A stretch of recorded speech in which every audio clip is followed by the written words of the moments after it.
This is Gayle Forman, author of Not Nothing. And this is Marjorie Ingall, author of Getting to Sorry. We'll be joining you soon on the Book of Life podcast, and we'd like to dedicate our episode to each other. Woo! That was adorable.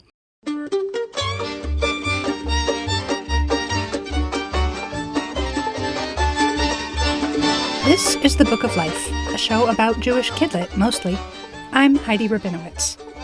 There's a website called isitajewishholidaytoday.com, which gives you a simple yes or no answer.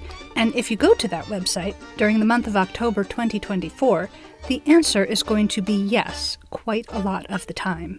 In honor of this holiday-packed month, I've got a 2-part series for you, with both parts dropping at the same time for your binging convenience.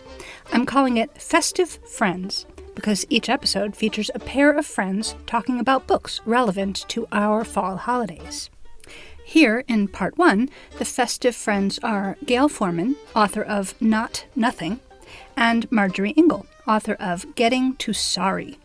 While neither of these books are explicitly about Rosh Hashanah or Yom Kippur, they are both about Teshuvah, growth, and the art of apology, perfect for this season. I invited this duo not only because of their excellent books, but because of their Big BFF Energy, which is a joy to behold. FYI, Rosh Hashanah, the Jewish New Year, starts on October 2nd, 2024, and Yom Kippur, the Day of Atonement, starts on October 11th, 2024.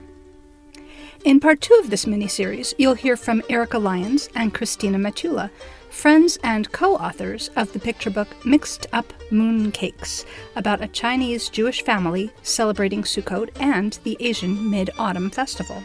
You will find links to Gayle and Marjorie's websites, their reading recommendations, a transcript, the other Festive Friends episode, and more at bookoflifepodcast.com, where you can also leave a comment or email me to let me know your thoughts. Chag Sameach! Gayle and Marjorie, welcome to the Book of Life. Thank you, Heidi. Thank you for having us. So I brought you here together because I read Gayle's interview in the Horn Book, where you gave not only a beautiful description of your new book, Not Nothing, but you also mentioned Marjorie not just once, but like 3 times.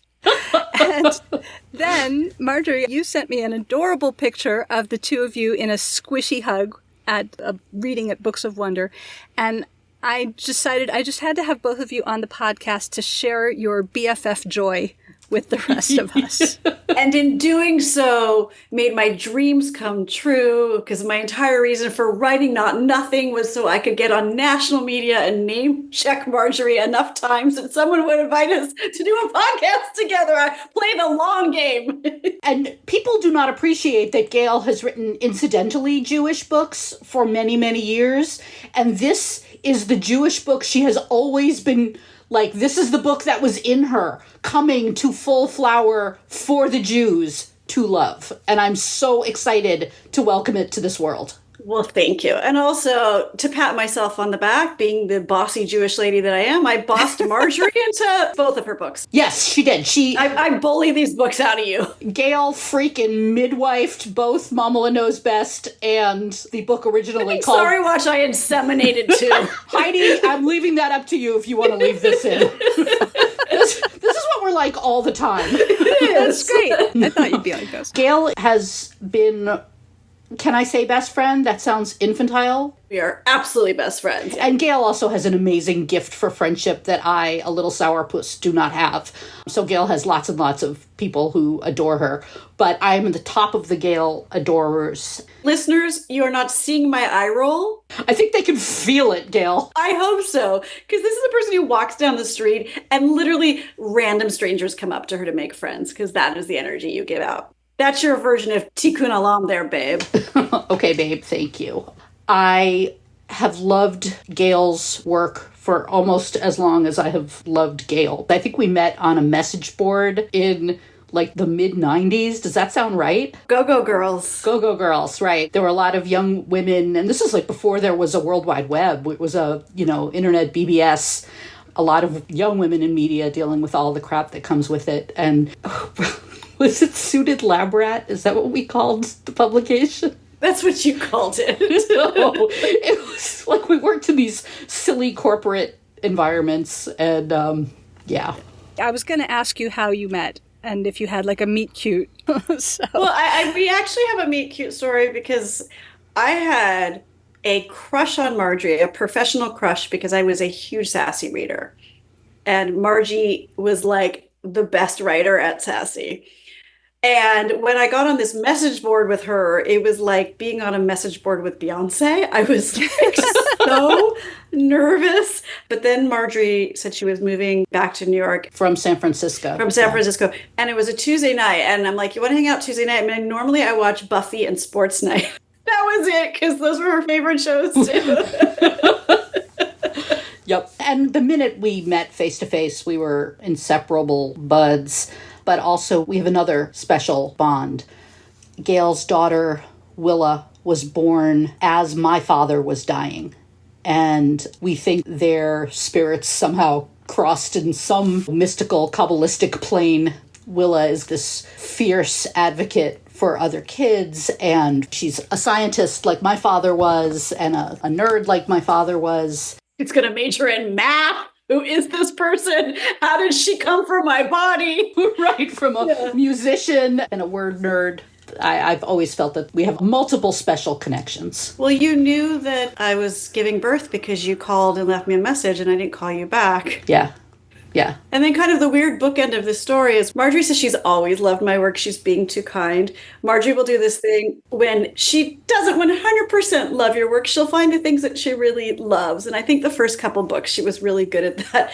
But when I gave her If I Stay, she called me sobbing, and I thought somebody had died. I loved that book so much, I forgot I was reading a book. It was so immediate and real to me and so powerful. Just a perfectly formed book and so deep on so many levels, while also, has always been hilarious and always been kind. Those things always have come through her work. But this was also just so otherworldly and perfect and big ideas. Well, all of your stuff is big ideas. I don't know why I loved it so much, but I did. love that too, but you neglected to remember that you and phone and crying the trauma spot for me.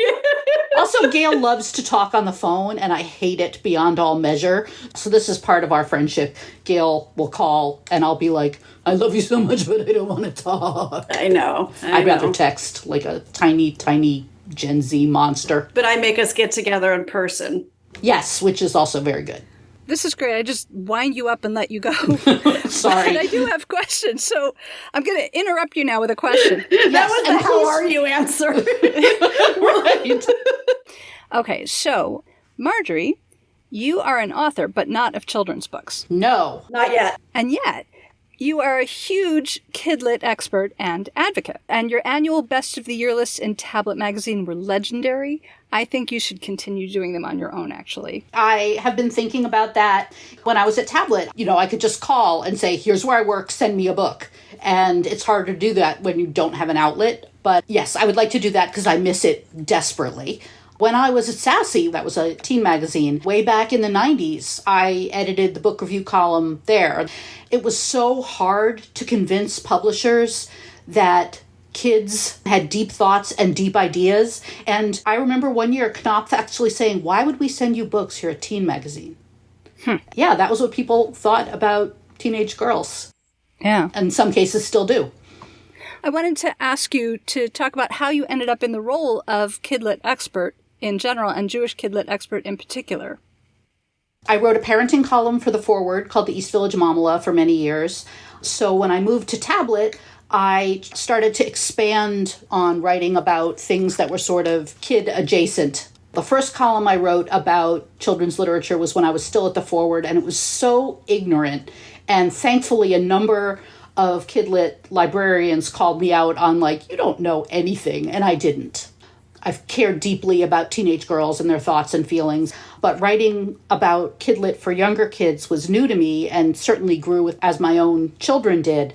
I had one absolutely voracious reader from a very early age and one kid who liked to be read to, but absolutely had no interest in reading on their own. That I think is a nice combination when you're interested in not only what children's literature is quality, but what children's literature is appealing to actual children, because those things don't always overlap. All right. Mm-hmm. Gayle, you, on the other hand, are a kid-lit author, and I'm very excited about your recent book, Not Nothing.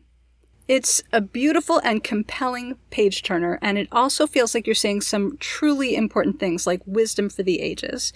So I want to ask you to tell us what it's about, like an elevator pitch, and I want to ask you about the title. Why is it called Not Nothing? Okay, I will try and make this an elevator pitch for an elevator that is like only 25 floors. So, Not Nothing is the story of Alex, who's a 12-year-old boy who did something truly bad. I'm not going to tell you what it is. And as a result, he gets in trouble with the juvenile justice system. And while he's awaiting a hearing, a social worker has the idea to have him volunteer at an assisted living facility for the summer. He absolutely does not want to be there. He is angry at everyone, resentful, really hates the people there, particularly the other young do-gooder volunteering there, this bossy girl named Maya Jade. So one day he sort of finds himself in the room of Josie, who is the narrator of the book. He is 107 years old. He is a Polish Jewish Holocaust survivor, and he has not spoken in 5 years. He is so old, he has run out of things to say and people to say them to, and he is waiting to die. But when Alex lands in his room, for reasons neither one of them initially understand, he speaks. And he starts to tell Alex a story of this woman named Olka, who used to work for Josie's family's department store in Krakow. And when they first meet, Olka is kind of embittered and frustrated. She's really smart, but she's gone as far as she can in school.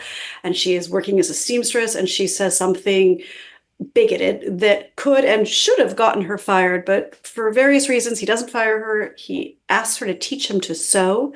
In doing so, he sort of invites her to rise to the occasion of her life and saves his own life multiple times. And when Josie tells Alex this story, it really changes both of their lives. And Alex begins to kind of grapple with what he's done and what it means if you've never been invited to be your better self, and what happens when you are and you accept that invitation and rise to the occasion. And it is called Not Nothing for many reasons.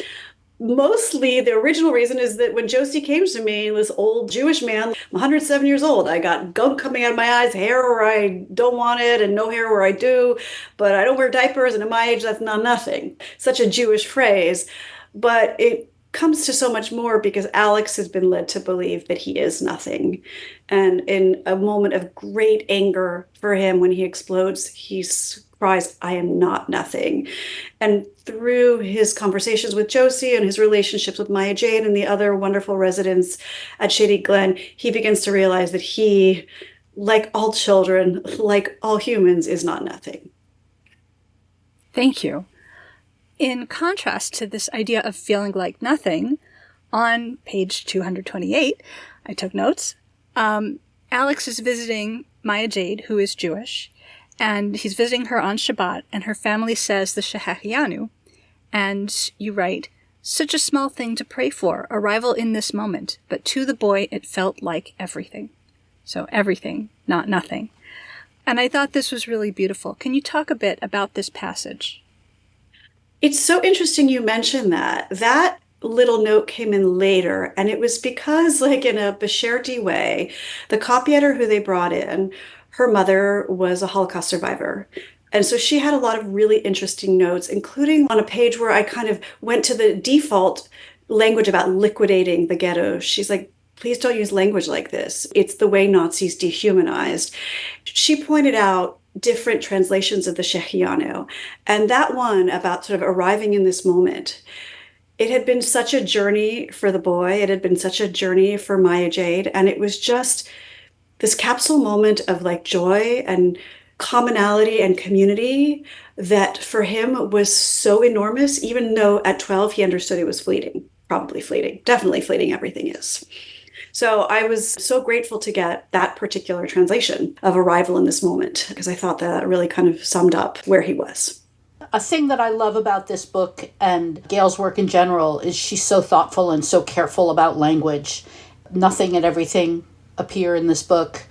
The idea of rising to the occasion of your life appears in this book multiple times. Gayle is smiling. Not as many multiple times as it used to. I'm one of her early readers, and I did cut some. But, like, she's just so thoughtful about looping back around and echoes in a way that is so satisfying for the reader. As someone who writes for adults, I do think the kidlit authors who are so careful and precise with language don't always get the credit that they deserve, and she is absolutely one of them. All right, thank you. In the end note, you said that it took you 7 years to write this book. So I want to ask what inspired you to write this story, and why did it take so long? Okay.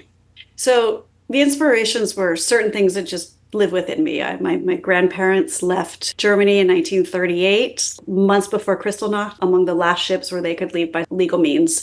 My grandmother's family had a department store in Frankfurt that I based the one that Josie's family has. I wondered between 33 and 38, as they saw things getting worse and worse, like what kind of conversations they had, how many times they sort of talked themselves out of leaving. What moment do you decide now is when we go? So that was part of it.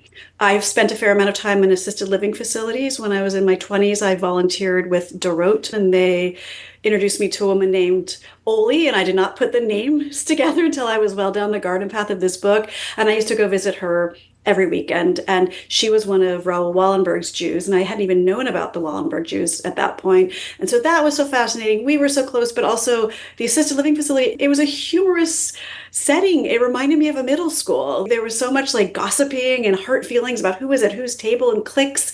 Then my sister was working in an assisted living facility in Seattle, and I visited her, and I met this man named Sam, who was very much the basis for Josie. There's a story about these Polish star-crossed lovers who had met and fallen in love in Auschwitz. He was Jewish, she was not, and they had a daring escape, and then they each thought the other was dead until many years later. So all of those things were kind of burbling around, but I think after Charlottesville, when we saw this just sudden resurgence in the kind of like anti-Semitic, anti-Islamic, anti-everything hate groups that had sort of been hiding in the corners but were now out and proud in plain sight, I started thinking about the Hannah Arendt quote about the banality of evil, and also thinking about my grandparents and my Jewish heritage, but also what drew people to these groups and what drew them out. And I started doing some reading about that.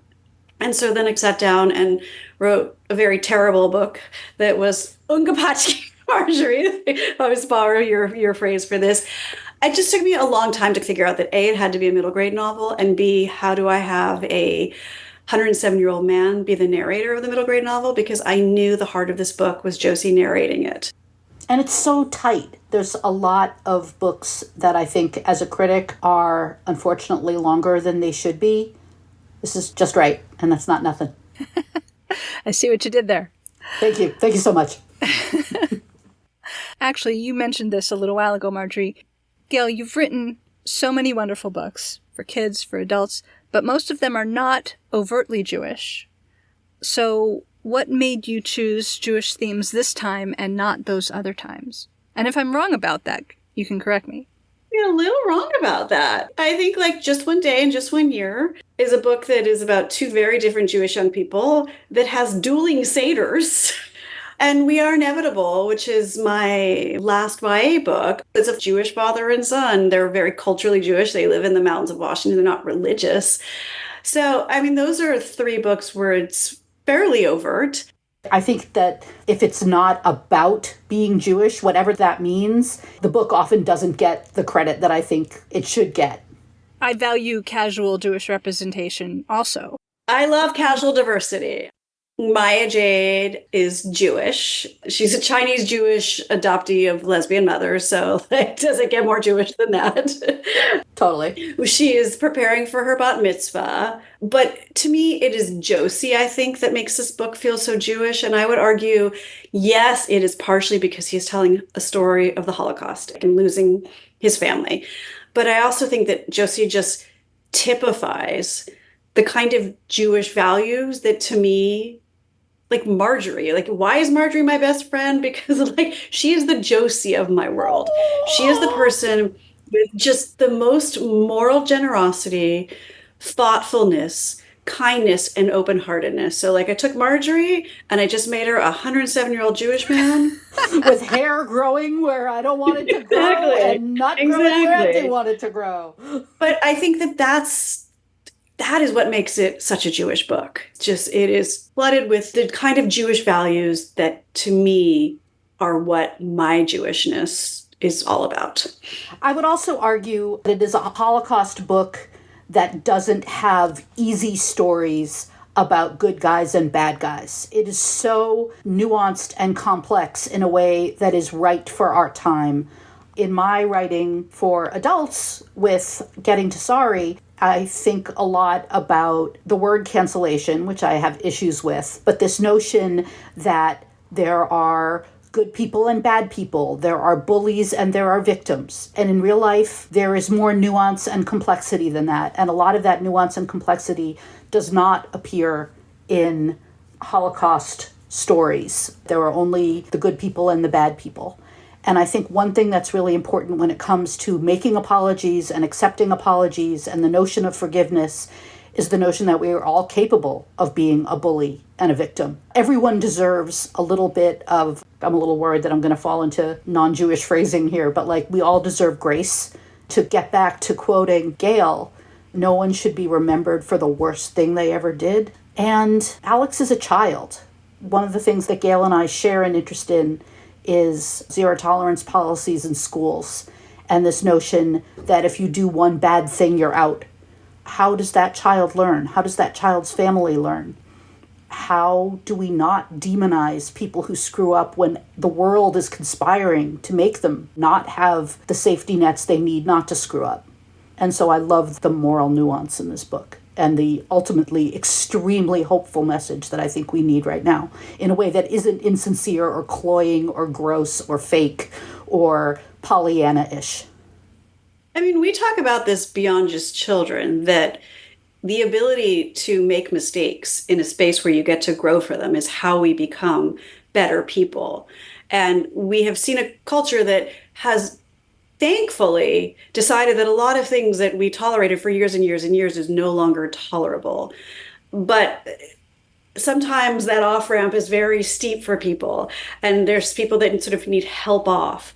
And how are we serving them when we are shaming them for getting something wrong? And how are we bringing them along to where ultimately we want them to be? So it's not just a conversation we have about children, it's a conversation we have about adults as well.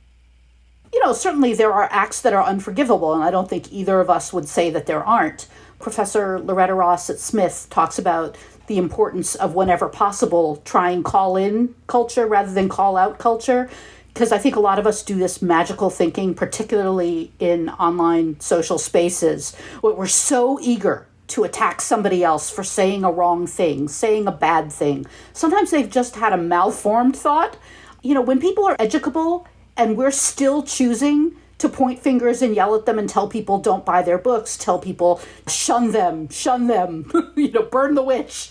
We've just written off a human being who might be capable of learning. Of course, there are always going to be people who aren't, and there are always going to be people who argue in bad faith, but that's not everyone. And particularly people of a certain generation. I remember Cher was urging white people to stop racism.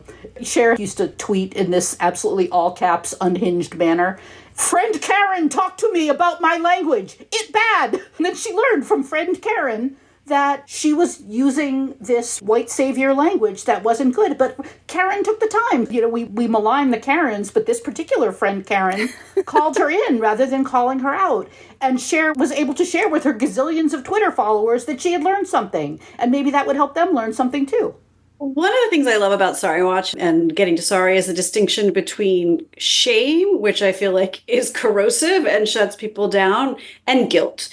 And I wonder if you want to speak a little bit about that, because I think that is such an important distinction. It's an important thing in your book as well. Just to set that up, I want to make sure that people understand that you have this project called Sorry Watch, so I want you to explain what it is, and also to tell about the book that you wrote based on that. Yes, the book that I co-wrote based on that. Yeah. So Sorry Watch was a project that I started with my dear friend, the science writer Susan McCarthy, who is a brilliant writer. We were friends when I lived in San Francisco, and I moved back here, and we wanted to collaborate on something. And Susan had written a piece for Salon, a humor piece about bad apologies, and was sort of shocked at how viral it went. She suggested that we collaborate on a website about apologies. And at first, we just made fun of bad public apologies.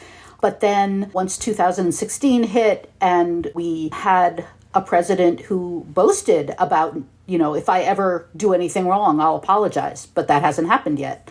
And this notion in politics that apologies are a sign of weakness, it made us take the site a lot more seriously, I think. And we started looking at research in different fields about what makes an effective apology. That ended up becoming a lot of the research that we went deeper into that in the book, which was originally published as Sorry, Sorry, Sorry, and then came out in paperback as Getting to Sorry, which reflects the title, Getting to Yes, that classic business book, because we were surprised at the interest that we received from people in business. But to answer Gayle's question about shame versus guilt, shame is paralyzing. Shame is I am bad, and guilt can be galvanizing and can be, I did something bad.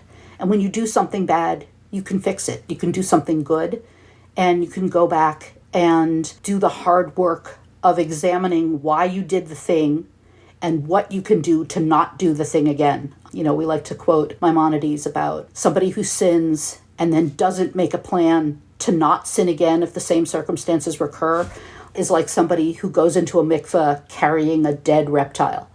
Susan McCarthy and I like to look at each other when we see someone digging deeper in a bad apology and just go, drop the reptile. Can you give us examples of a really terrible apology and a really great apology that you might have covered on Sorry Watch? Please do the booger apology. The booger, yeah, that's good. That is the best apology in the world. And it keeps us in the kid space, which I enjoy. Maybe I can send it to you, Heidi. Yeah, there's a great visual to go There with. is a visual. I could put it in the show notes. Yeah, that would be great.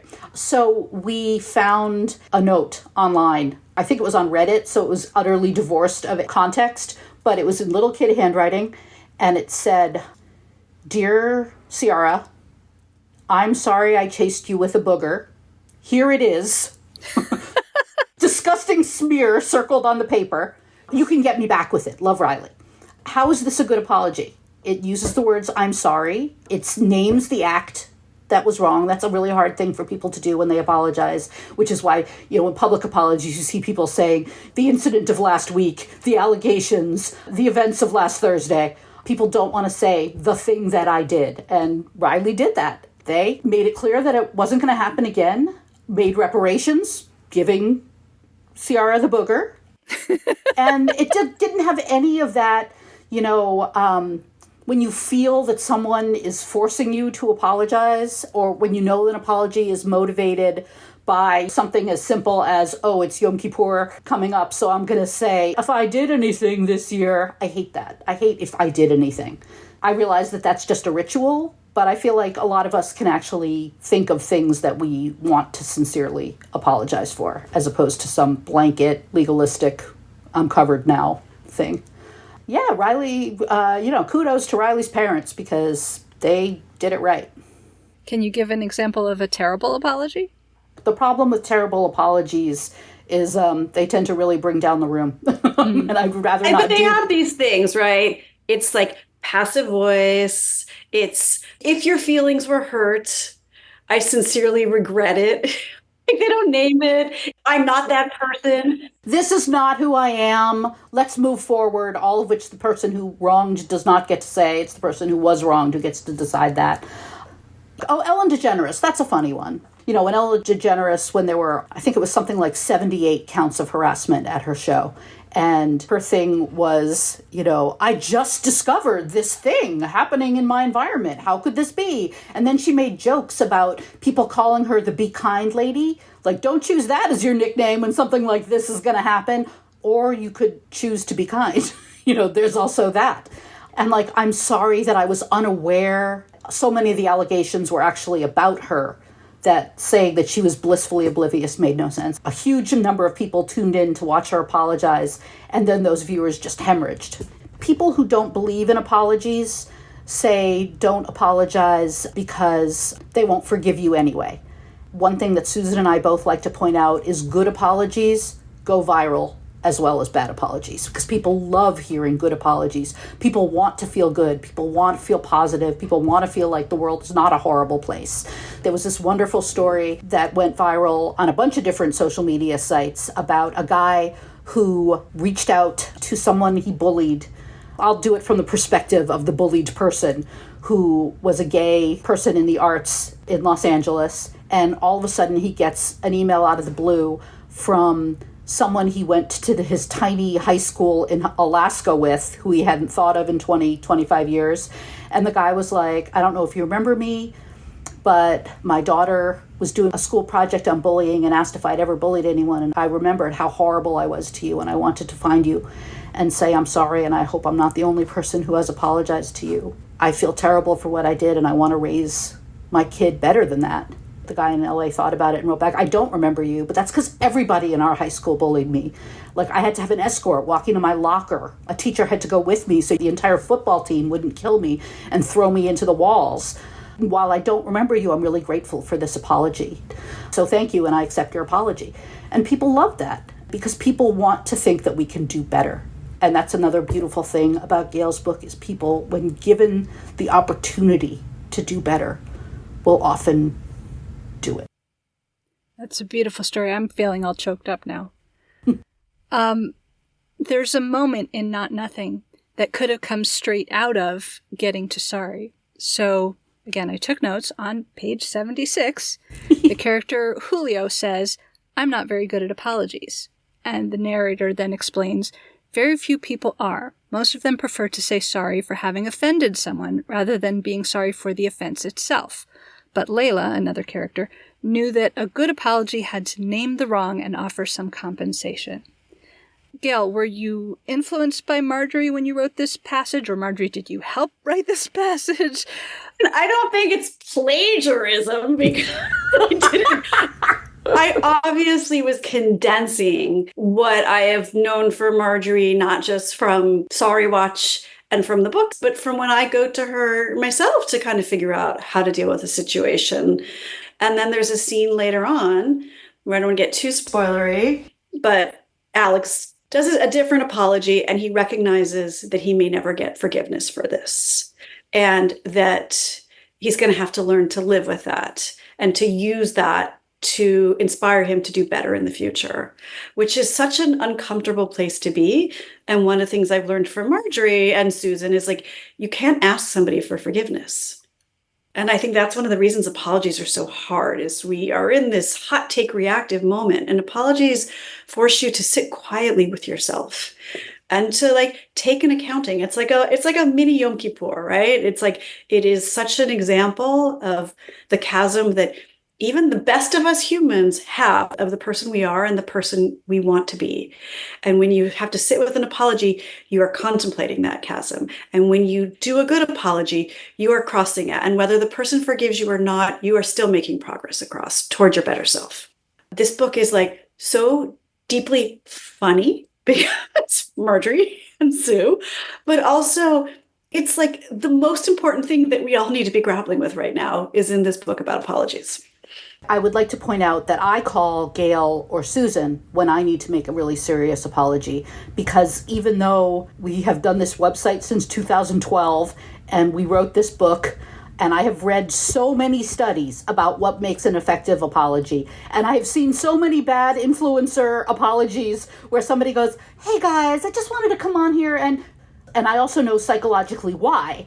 You know, when we are the one in the hot seat, everything we know about what makes a good or a bad apology just goes out the window, because we are so programmed as a protective way of dealing with cognitive dissonance psychologically in our own lives to see ourselves as the hero of our own story, that we will do linguistic and psychological and emotional backflips to be the good guy in the story. And that makes us apologize badly, because when you apologize well, you're acknowledging that you were the bad guy in somebody else's narrative.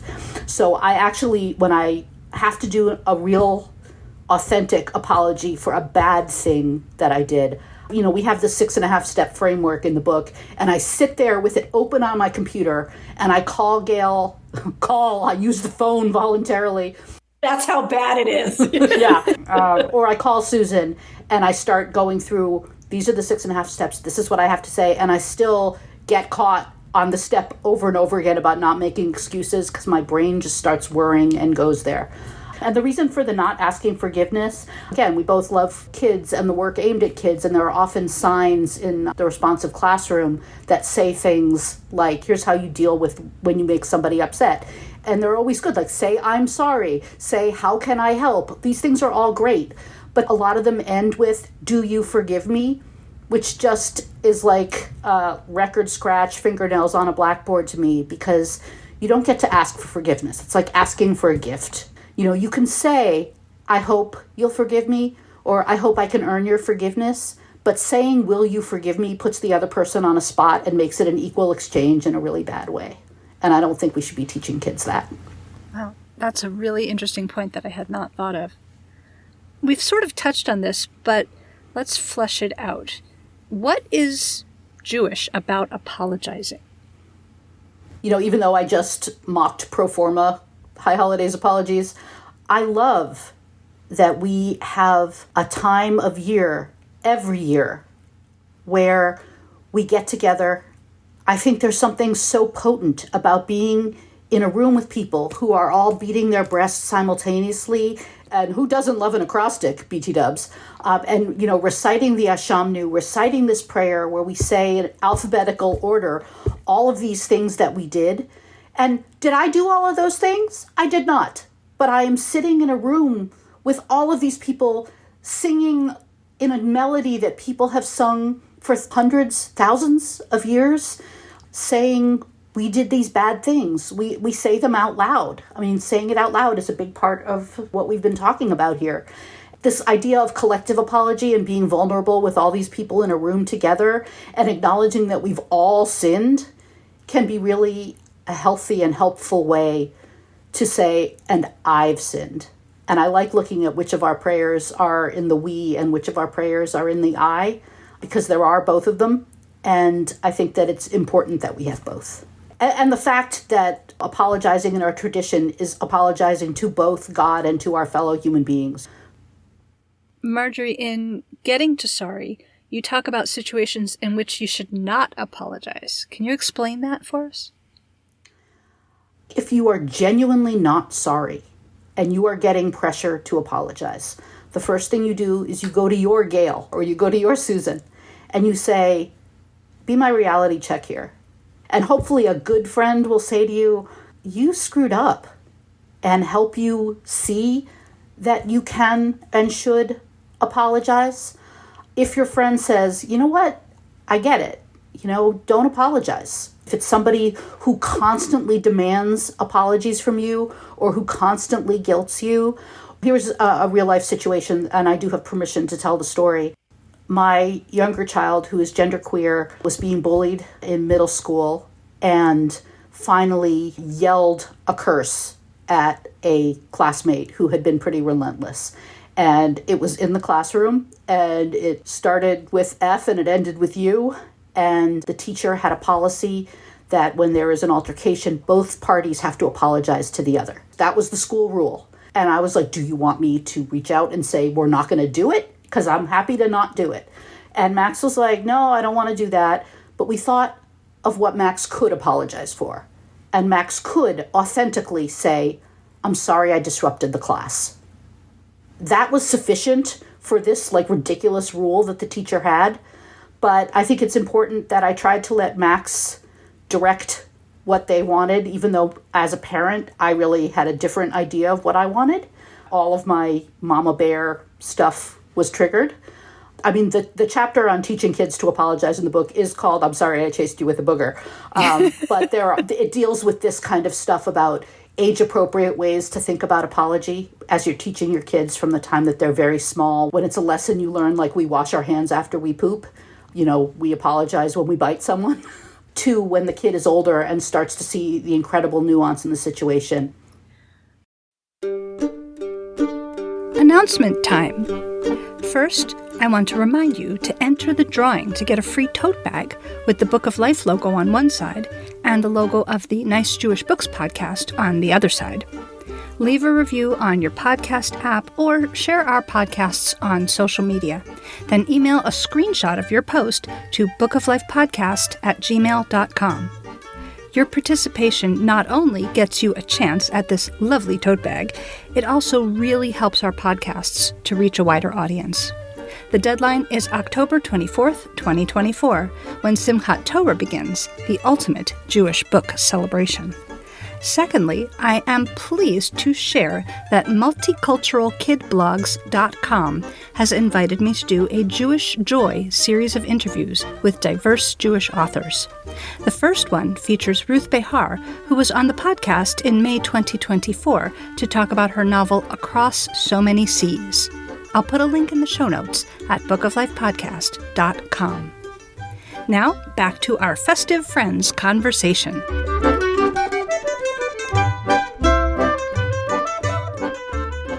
Are there any other books that you would recommend as good companion books for Not Nothing or for Getting to Sorry?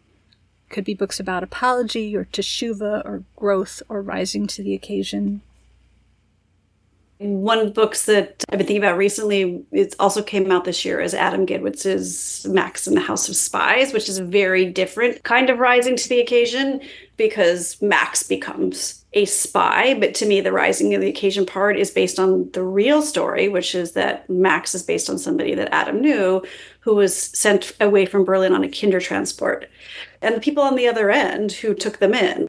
And I love that book so much because Adam has just such a unique ability to have humor and this incredible adventure story almost. It's such a freaking page turner. Such a page turner. And Max deals with bullies of anti-Semitism in just such clever ways, but he also has these two mythical creatures on his head, Stein and Berg, which is so Adam being able to sort of blend that in.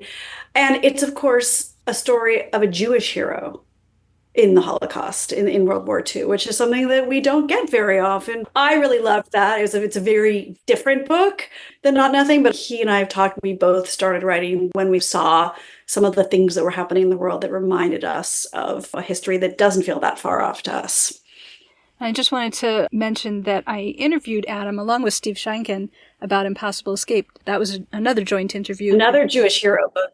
Yeah. And that was in July 2024, if anybody wants to go back and listen to that one. That was a great conversation, too. Impossible Escape, I'm like, how is this true? Right. He is so gifted. Both of them are incredibly gifted. Like, the chutzpah of combining this really harrowing, based in fact, World War II story with magical realism. And then Kimberly Brubaker Bradley's The Night War also has an element of magical realism and a Jewish self-rescuing heroine. The Kimberly Brubaker Bradley book is another one where a kid has agency in a time of so little agency, and this very gutsy, I think, adding of magical realism that is not trivializing at all. I thought it was great. I wrote a piece for the Times about feeling like there are too many misguided Holocaust books for kids, well-meaning but misguided and unintentionally not helpful, either morally or educationally or developmentally. And The Night War is another book that is a total page-turner that gets the values right. And it's hard because you don't want to soft-pedal the horror. And when we're thinking about apology books, I'm blanking on the title of Lila Sales's Oh, right. YA. If you don't have anything nice to say. Yes. Lila Sales is an editor and an author of middle grade and YA books. And she was so ahead of a time. She wrote a book, I'd say 4 or 5 years ago, about a young woman who gets internet canceled for doing something stupid.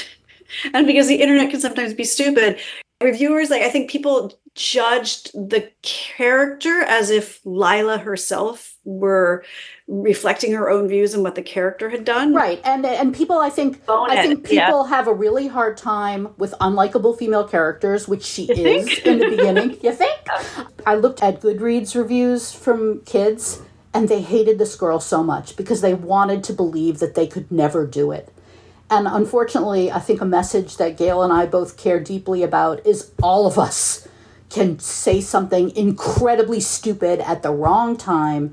It may be fueled by our own privilege. It may be fueled by our own narrow conception of the world, but we are capable of doing better. It's a dark, dark, funny book with flawed parents. I just admired it so much. I think I wrote about it in Tablet. I was really struck by how angry people were at it. And it did not deserve anger. It deserved all the applause. Yeah.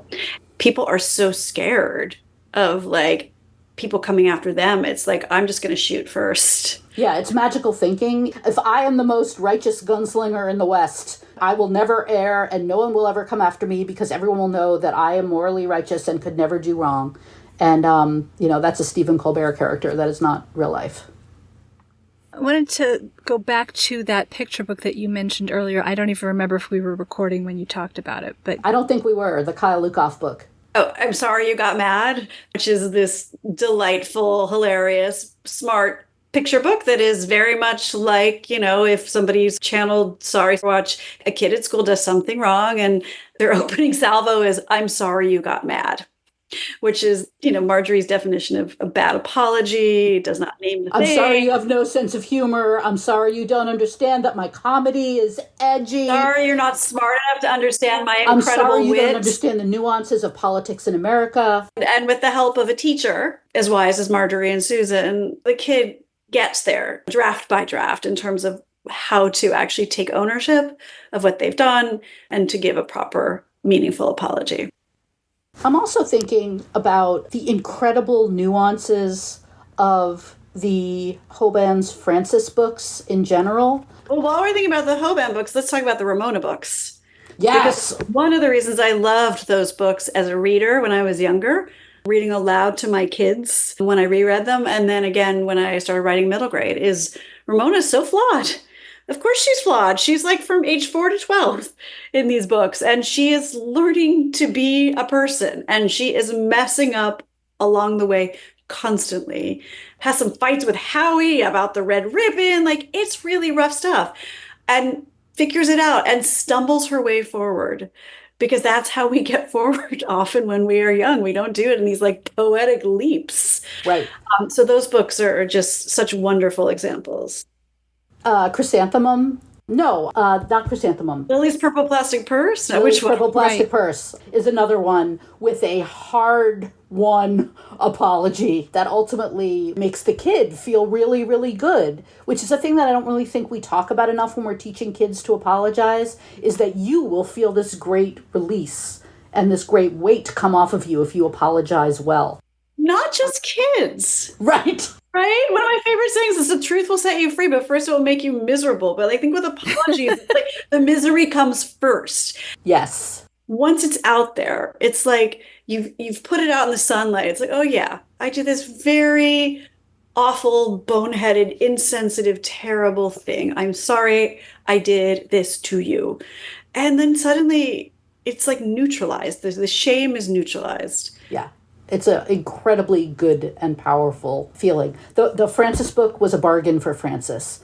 That's what I was thinking. The one with the tea set? The one with the tea set. Yes. Oh my God, the level of nuance and complexity in there. Francis's friend essentially tricks her out of the tea set she wants. And Francis has the opportunity to get her back. And the mom asks this incredibly nuanced question about, would you rather be careful or friends? There's so much richness there. Sometimes you know that people are flawed and you can make the decision to have a relationship with them, and that can be okay, or to not have a relationship with them, and that can be okay. And the notion of that level of complexity for me in a little kid's book is just luscious. Yeah, that's a great example. That's one of the books I grew up on. I think I had a record album of it. Oh my God. Oh my God. I had Make Way for Ducklings. Oh, that was great. And you weren't even a New Englander like I was. No.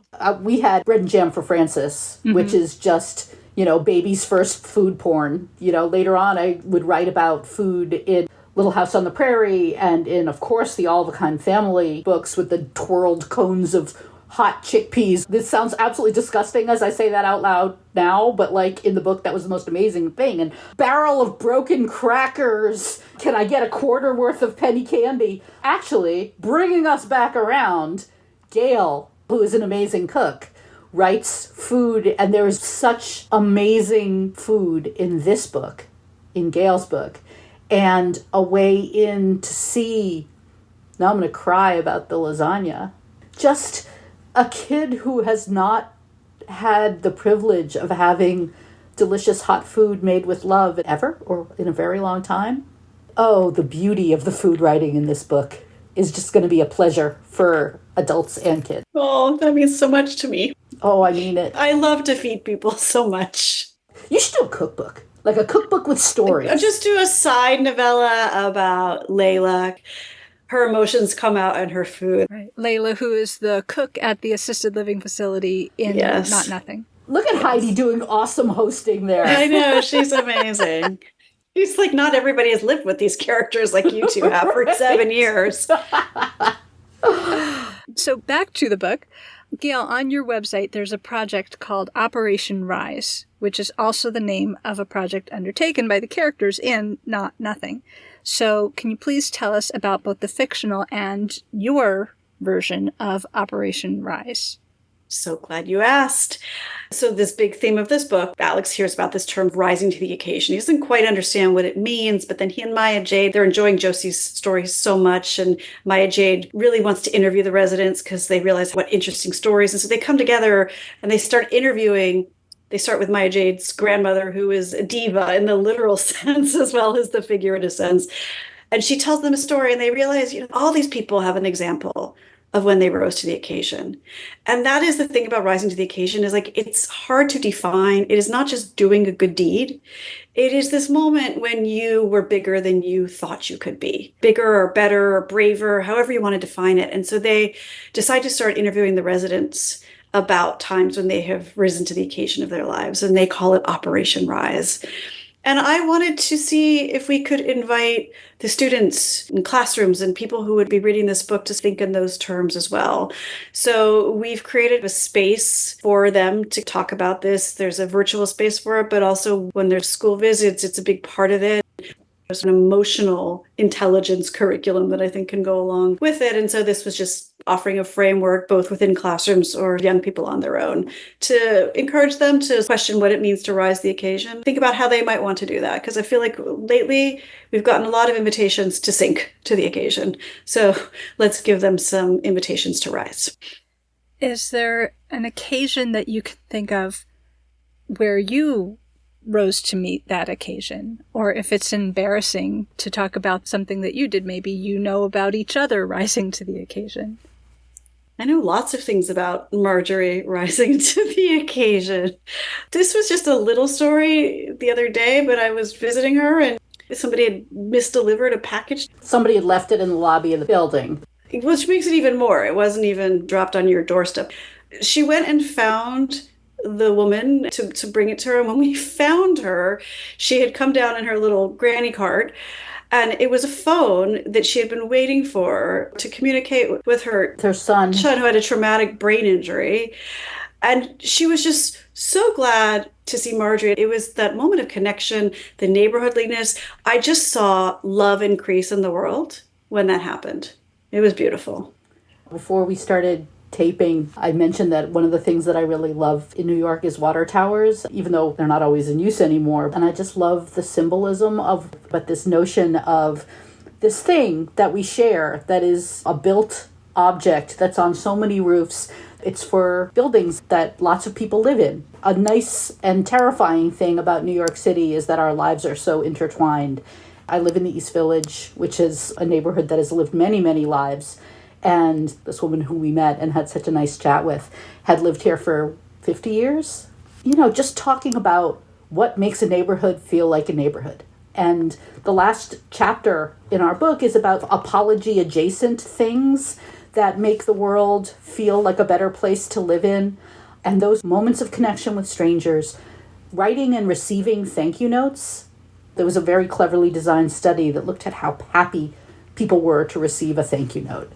There are lots of little ways we can make the world feel smaller and warmer. For me, you know, the person who is stressed out by talking on a telephone to my friends who I love, the notion that I'm constantly like, ugh, Gayle, I need a break. Can I come over? Well, yeah, there's so-and-so is staying here and so-and-so's friend needed a place to hang out. And there was this person who's having a hard time and they're staying with us for a while. And the fact that Gayle's visceral, knee-jerk response to someone who needs something is to say yes and to be the most incredibly generous soul in ways that people never see is so potent and inspirational. Fundamentally, I know that my friend is an absolutely stunning human soul, and that's a really nice thing to just have in your back pocket all the time. Right back in, Menchet. Truly, Menchet, just the most moral, loving person with also, like, yes, the sharpest, wittiest. I know you are, but what am I?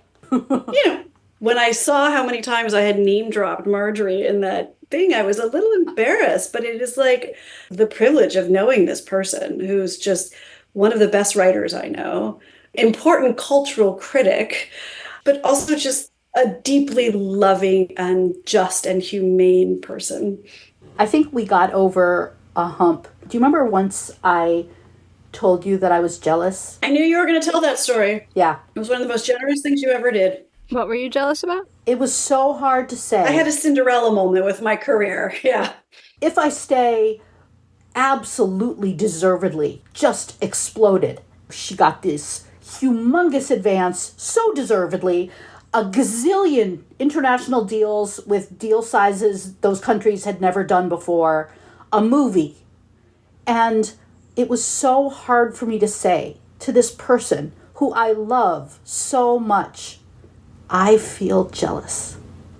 And Gayle was so freaking gracious about it. Well, because I told you the truth. I would feel jealous too. Yeah. And to be able to have these two things in your hand at the same time. I love this person. I am so happy for them. And I am jealous. That is where shame comes in, right? Because normally you shove down that other gross part of yourself.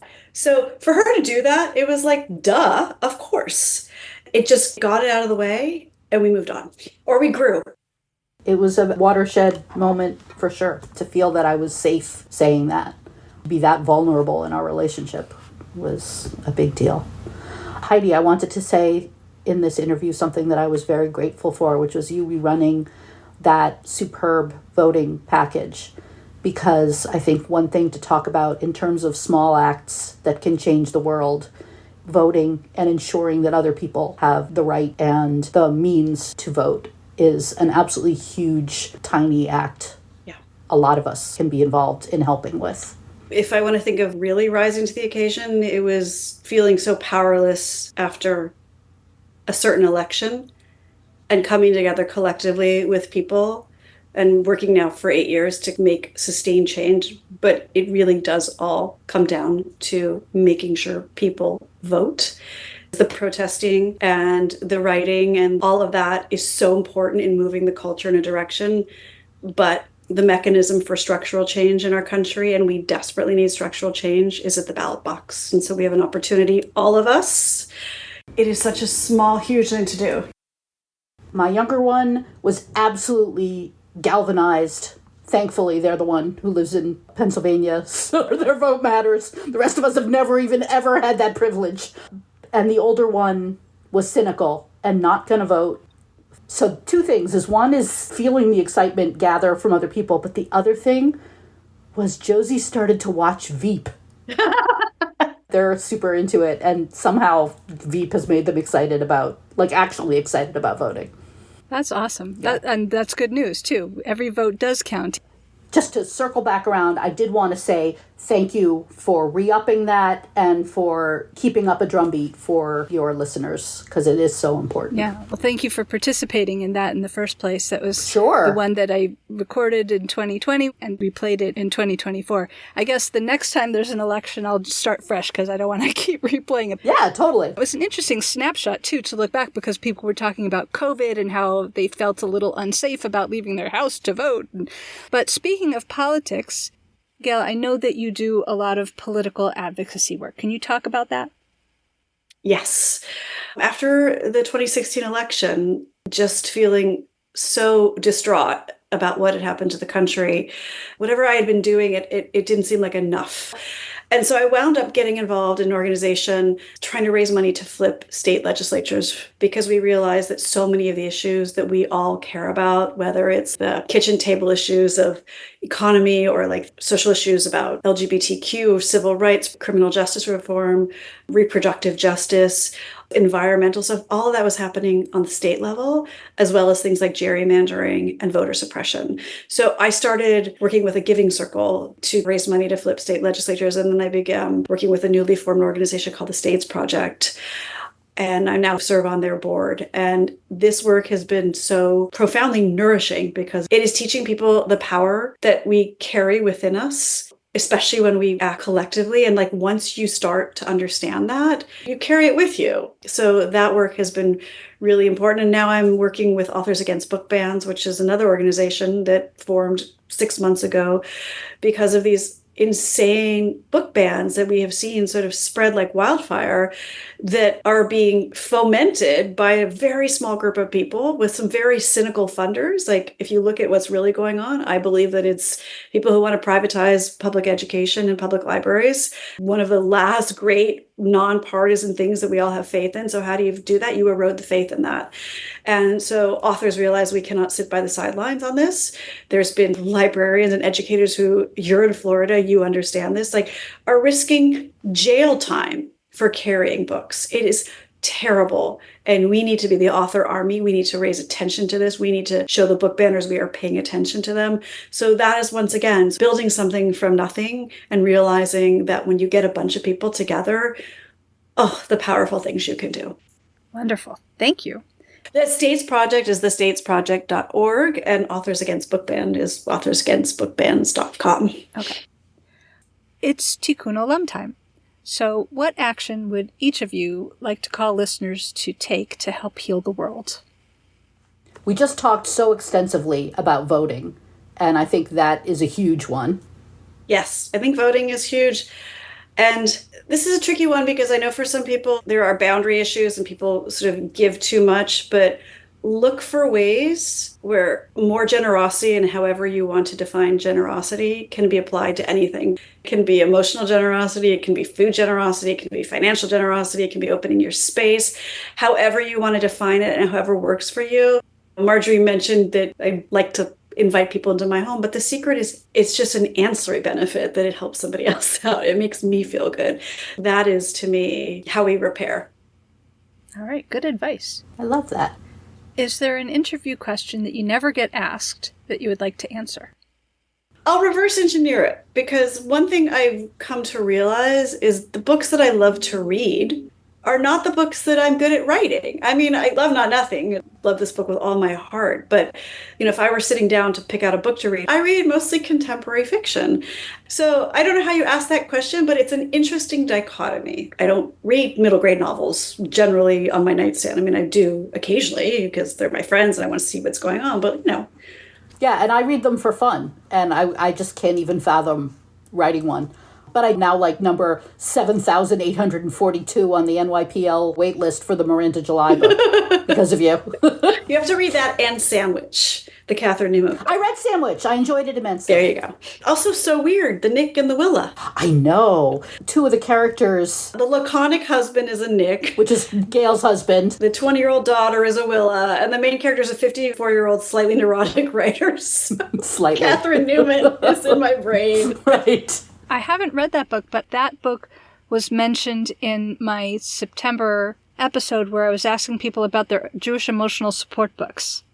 I like the idea of a Jewish support book. Emotional support book. I'm going to put a list together.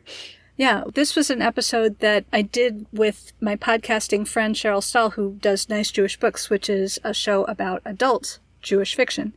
When we were at the Association of Jewish Libraries conference, we interviewed people there about their Jewish emotional support books because we had seen a cartoon. This couple's getting ready for bed, and there's this towering pile of books, and one's going to move the pile, and the other person says, "No, don't move that. Those are my emotional support books." Right. So we were asking people to tell us about their emotional support books. I mean, Bread and Jam for Francis is my emotional support book. The way it's not preachy, it's so freaking funny. There is a serious lesson in parenting there. There is unbelievably delicious food. What more could you want in one book? And I was such a picky eater, so that one was particularly potent. I don't know what my Jewish emotional support book would be. I have to think about that. It's got Jewy vibes, but nobody would ever say Bread and Jam for Francis is a Jewish book, except for it being about food. What are each of you working on next? Oh, Heidi, tell me what to do. I don't know. Can I say what Marjorie's working on next? Sure.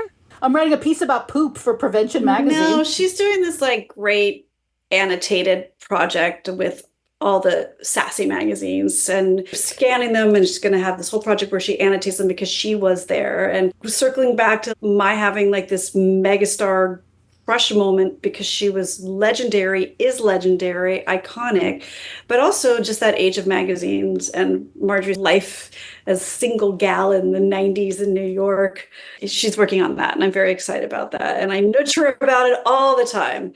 Perhaps because it feels so resonant, I'm very scared and blocked about it. Just start scanning and annotating and worry about the rest later. You're absolutely right. I know, I'm always right.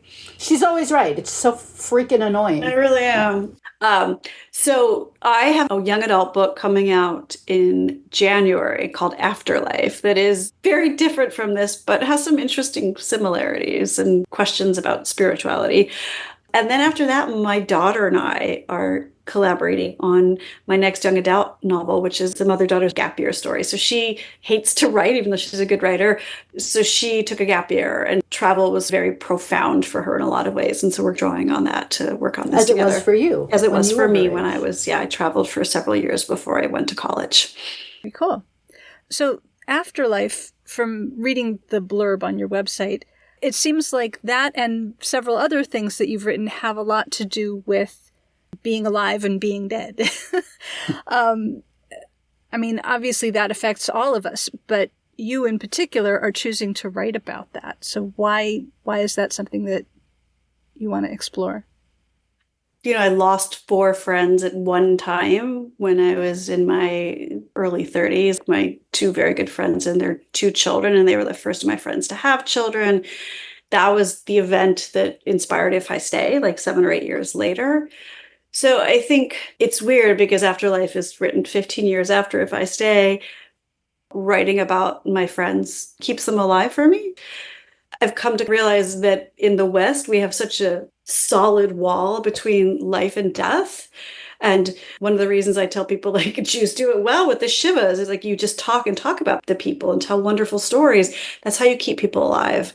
And so Afterlife came to me because I had this vision of this girl riding her bike home from school and then getting home and realizing she had been dead for 7 years. I want to write stories about people rising to the occasions of experiences in their life they don't think they can. And what is the worst thing a mother can imagine? It's this. Part of me, the suspicious part of me is even talking about this tui, I'm calling it upon myself. But how do you get through things and how do you connect to the people that are no longer with you, What you were saying reminded me of a Yehuda Amichai poem called Near the Wall of a House, which I don't think is explicitly about death, but I feel like it also is. I don't have the translator in front of me, for which I apologize. It might be Chana Bloch.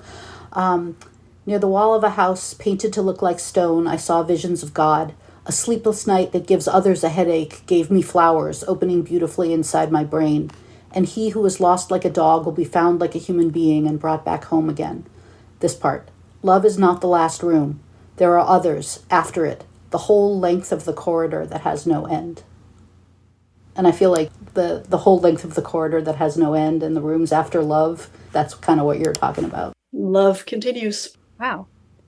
I don't remember ever having anybody spontaneously quote poetry on the show before. This is what happens when Marjorie Ingall comes on your podcast, right? We're in the presence of greatness here. So I wanted to ask you where listeners can learn more about your work. And as I'm formulating that question in my head, I'm picturing both your websites, and I just had to comment. It was so interesting that the headers of each of your websites seem very characteristic of you. So, Gayle, on your website, it says all the feels at the top, which is totally what your work is like. And then, Marjorie, yours is about coffee. Yes. Coffee beans, and there's like an image of the ring that a coffee cup leaves on the table. So it just seems very representative of your personalities. But go ahead and tell where listeners can learn more about your work. MarjorieIngall.com and SorryWatch.com, and trying desperately to stay off other kinds of social media. Although I got on Tumblr because Max, my younger kid, writes about anime, had a following on Tumblr, and I just wanted to make sure. And now I'm like, I love Tumblr. This is the most wholesome website. Like, it's really kind. And it's because it's beneath the notice of people who want to make money off of people's suffering. I mean, I wonder if there's something to that. Like, the algorithm is not there to keep your rage going. Yep, it's just weirdos finding other weirdos, people sharing their little mini fan fiction. Weirdos finding weirdos are the luckiest weirdos. That's us. Like, the thing that Gayle and I always say about each other is that there are two kinds of people in the world. The people who see someone carrying a dead wombat in a box and quickly look away, and the people who are like, hey, why are you carrying a dead wombat in that box? And we're the latter. That's awesome. And I am at GayleForman.com, and it is GayleForman.com. Multiple ways those could be spelled. Yep. Yeah. Is there anything else either of you want to talk about that I haven't thought to ask you? Heidi, this was amazing. I just can't thank you enough for bringing us together and letting us you did ramble, awesome. but then asking these like incredibly smart questions. Yes! Thank you. We've done events together, but we've never done a podcast together, right? It's true. It's been a pleasure, and we thank you for thinking of it. Thinking outside the box, Heidi. Thank you. And Gayle, thank you for name-dropping Marjorie so many times in that Hornbook interview, because that's what made me think of it. I knew you were friends because, Marjorie, you name-drop Gayle frequently just in conversation. I do. But this was in an official interview, and I was like, wow, if you're going to go there when you're talking to Roger Sutton at the Hornbook, then this is serious. Yeah. Maybe because Roger's scary, Marjorie's like my name-dropping shield. Like, you may not think I am fabulous, Roger, but I know Marjorie Ingall. Okay, but I'm going to encourage people not to look at that until after they've read your book, because I felt he led with a spoiler. Yeah, a little bit. It's a great interview. Gayle, as you now know, is like such an amazing talker. But if you are somebody who doesn't like any spoilers at all, wait to read that interview. It's not a massive spoiler, but it's a very satisfying. Oh my God. Do you remember? I think I was at your house when I read that and I was shrieking. Gayle Forman and Marjorie Ingall, thank you so much for talking with me. Thank you so much for having us. This was so fun. Heidi, my dream come true. Thank you so much. Hi, this is Erica Lyons. And this is Christina Matula. And we're the co-authors of Mixed Up Mooncakes. We'll be joining you soon on the Book of Life podcast. We'd like to dedicate this episode to the Hong Kong chapter of SCBWI, the Society of Book Writers and Illustrators, a wonderful supportive group through whom we met amazing writer friends, including each other.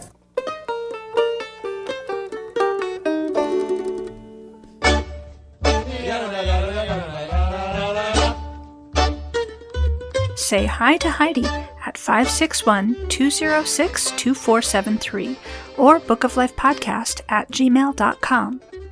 Check out our Book of Life podcast Facebook page or our Facebook discussion group, Jewish Kidlit Mavens. We are occasionally on Twitter too at Book of Life Pod.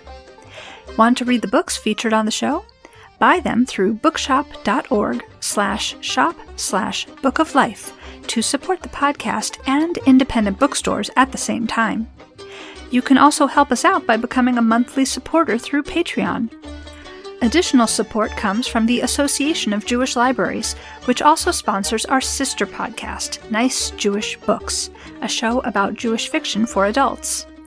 You'll find links for all of that and more at bookoflifepodcast.com. Our background music is provided by the Freilach Makers Klezmer String Band. Thanks for listening, and happy reading!